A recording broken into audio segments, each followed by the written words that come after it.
Hello everyone, I'm Adam with D&D Beyond, and I am sure you have heard by now that Eberron Rising from the Last War is on its way November 19th, and we are really excited to have this content on D&D Beyond.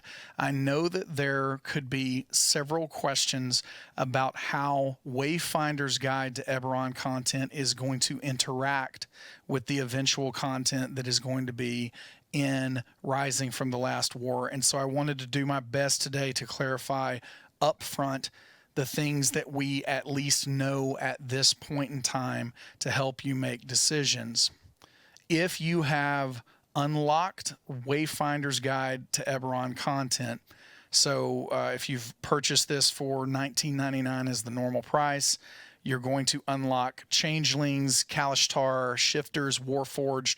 All of these races, you're going to unlock a variety of backgrounds, of feats that are regarding the dragon marks.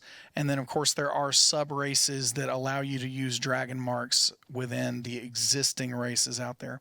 So we do not know yet. We have not seen this content at this point in time.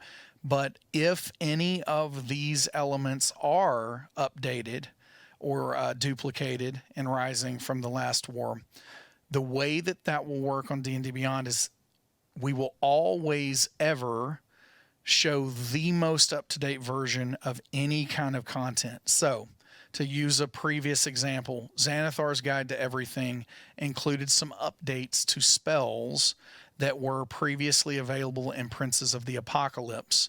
I believe Mordenkainene's Tome of Foes included some updates to the Demon Lords that then that were already previously shared in Out of the Abyss. So in both of those instances, the original compendium content is left unchanged, where you'll always know what was released within that book, and we will update with official errata.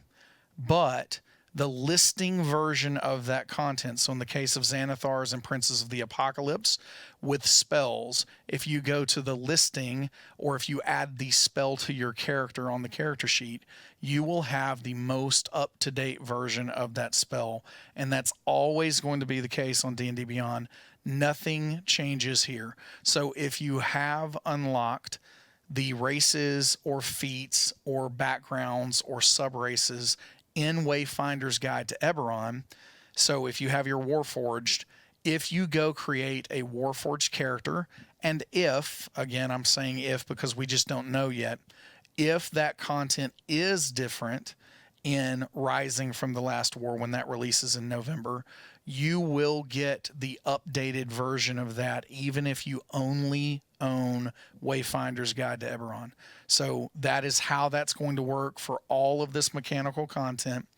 And ultimately, if you see something in Rising from the Last War, which I believe you will, if you see things that you want to purchase beyond that, and that would stand alone as its own purchase, then you can do that. But I do want to clarify that if what you're interested in is the mechanical elements of the magic items or the races or the sub-races or the feats or any of that content, if it gets updated in Rising from the Last War, you will have that newest version of the content always on D&D Beyond available to make your characters with and available in all of the different listings where that content lives.